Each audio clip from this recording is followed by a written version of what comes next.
আসসালামু আলাইকুম। আমি আজকে পায়েস রানবো, আর আমার পায়েস রানতে কি লাগবে সেগুলো আপনাদেরকে আমি দেখাচ্ছি। এখানে আছে আমার 2 লিটার দুধ। এখানে 2 লিটার দুধ মানে সব কিছু মিশানোভাবে, যেমন আপনার এখানে দিচ্ছি 1 লিটার তরল দুধ, এখানে দিছি 1 লিটার তরল দুধ। এরপরে আমি দিছি 2টা প্যাকেট দুধ, তারপরে আমি দিয়েছি ড্যানিশ দুধ, তারপরে এখন চিনি দিব। তারপরে এখানে আছে 2টা এলাচ, দারচিনি আর তেজপাতা। এইখানে রাখছি 3 রকমের বাদাম, পেস্তা বাদাম, কাঠবাদাম, কাজু বাদাম, কিশমিশ, এগুলো দেওয়া হবে। তারপরে আছে আপনার এখানে পোলাওর চাল আগে থেকেই সিদ্ধ করে নিয়েছি, এটা কিছুক্ষণ পরে একসাথে সব মিশ্রণ করব, আপনারা দেখতে থাকেন। আমি এখন চিনি দিব পরিমাণ মতো, স্বাদ মতো। এইখানে আপনারা দেখতেছেন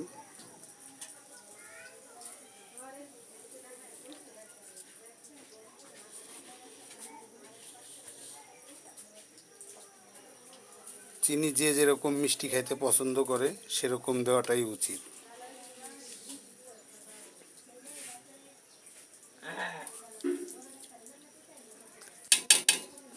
আমার চিনি দেওয়া হয়ে গেছে।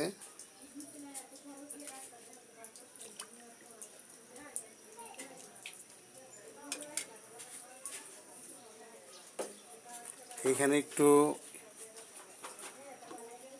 মশলা দিব, কিন্তু এখন না, আবার পরে দিব। যদি চিনি প্রয়োজন হয় পরে আমরা দিব। এই দুধ 3 রকমের দুধ মিশাই দেওয়ার কারণটা হচ্ছে কি, এটা আলাদা আলাদা 3টা দুধের 3টা ফ্লেভার একসাথে হবে, হওয়ার পরে এটা একটা অন্যরকম স্বাদ ঘ্রাণ বের হবে। সাথে একটু তো লবণ দিতেই হবে পরিমাণ মতো, তো লবণটা না দিলেই নয়।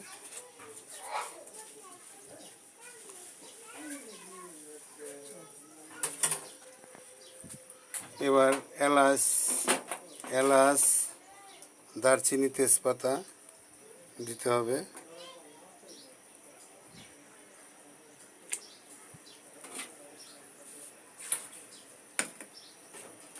আর বাদাম যা আছে, কিশমিশ, এগুলা আরও পরে দিতে হবে। এখন আমি দিব আমার আগে থেকে সিদ্ধ করা পোলার চাউলের মিশ্রণটা।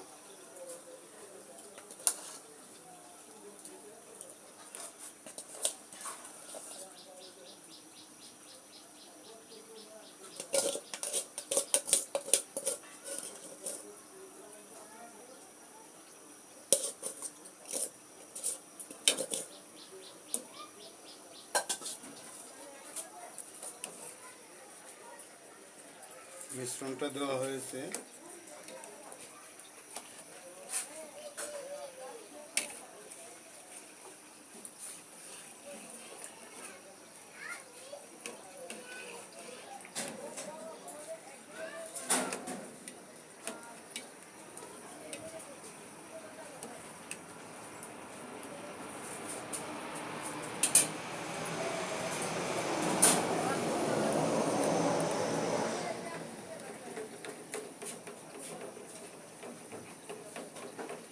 এভাবে করে করে দেওয়ার কারণ পুরো মিশ্রণটা একদম মিশে যাবে দুধের সাথে, যেহেতু এটা ফিন্নি পায়েস।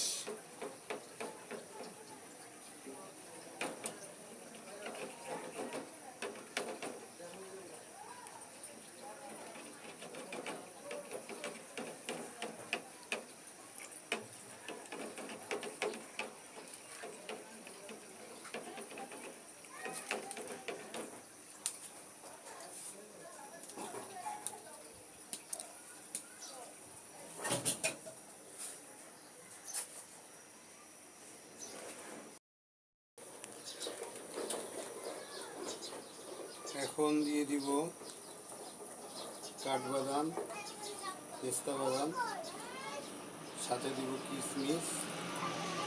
আর এটা আমার থেকে যাবে, এটা সবার পরে দিব আমি, সবার পরে। কি বাদাম? এটা হলো পেস্তা বাদাম, এটা সবার শেষে। তারপরে আছে সাবু, এটা দিব, এটাও দেবো একটু পরে দিব।